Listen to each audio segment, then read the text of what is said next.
अगला प्रसंग है देवकी के 6 पुत्र का कंस द्वारा वध। वसुदेव देवकी की आर्त पुकार।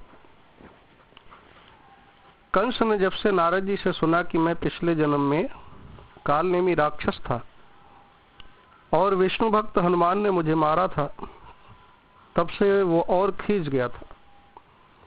उसने वसुदेव के प्रथम पुत्र को तो मार दिया, पर उसका आतंक दिन ब दिन बढ़ने लगा। यहाँ देवकी के जो भी पुत्र होते गए, पहरेदार दौड़े दौड़े जाके खबर देते, महाराज देवकी को पुत्र हुआ है। सुनते ही कंस जेल में जाता। उसके पैरों की आवाज से दोनों दंपत्ति का हृदय कांपने लगता। कंस देवकी के हाथ से बालक को खींच लेता। थोड़ी देर बालक की खींचातानी होती, पर अबला क्या कर सकती। कंस उस बालक को एक शिला थी, उस पर पटक देता। एक चीख निकलती और देवकी मूर्छित हो जाती। ऐसे 1-2 नहीं, बल्कि 6 बालक कंस ने मार दिए। सारी मथुरा नगरी व अन्य देशों में भी सनसनी फैल गई। हाहाकार मच गया।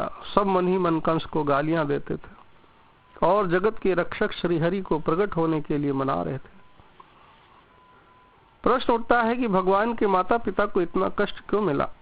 उनके सामने उनके बच्चों को क्यों मार दिया गया? हर कर्म का फल होता है, ये उनके कौन से कर्मों का फल था? तो उत्तर है कि वसुदेव देवकी स्वर्ग के दिव्य देवी देवता कश्यप और अदिति हैं। कश्यप जी स्वर्ग के व्यवस्थापक है। एक बार उन्होंने वरुण देव की गाय मांगी और कहा कि शीघ्र वापस कर देंगे। कई दिनों तक गाय वापस नहीं आई और वरुण देव मांगने गए तो कश्यप जी ने गाय नहीं दी, और यहाँ पर गाय के बिना उस गाय के बछड़े तड़प तड़प करके मर गए। तब वरुण देव ने उन्हें श्राप दिया कि एक दिन ऐसा समय आएगा कि तुम्हारे बालक तुम्हारे सामने मार दिए जाएंगे। तुम तड़पोगे, चिल्लाओगे, लेकिन कुछ कर नहीं पाओगे। और यही कर्मफल उन्हें यहाँ मथुरा में जेल में मिल रहा है। कंस के कारागार में एक कुंड था जिसमें वसुदेव देव की नित्य स्नान करते थे। कंस का कारागार मल्लपुरा मोहल्ले में है। चाणूर मुष्टिक आदि वहीं रहते थे। देवकी माता के पुत्र उत्पन्न होने पर उनके वस्त्र वहीं कुंड में धोए जाते थे, अतः उस कुंड का नाम पौत्रा कुंड पड़ा। अब ये कुंड कारागार के बाहर है। वसुदेव देव की कंस द्वारा दी पीड़ा से संतप्त थे। उन्होंने परमात्मा से आर्त पुकार से प्रार्थना की। जैसी भक्ति वैसी पुकार। वो भगवान को पुत्र रूप में पाना चाहते थे, अतः उनकी वात्सल्य भक्ति थी, पर ऐश्वर्यमयी वात्सल्य भक्ति थी, क्योंकि वो भगवान को असुरारी और अपने रक्षक के रूप में देखते थे। एक बार चले आओ असुरारी चले आओ, असुरारी चले आओ, श्रीपति चले आओ।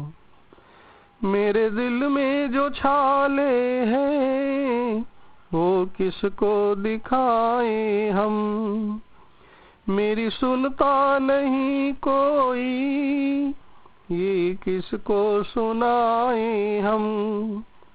हमें कंस सताता है, निर्वंश बनाता है, कोई और सहाय नहीं, बस तेरा सहारा है।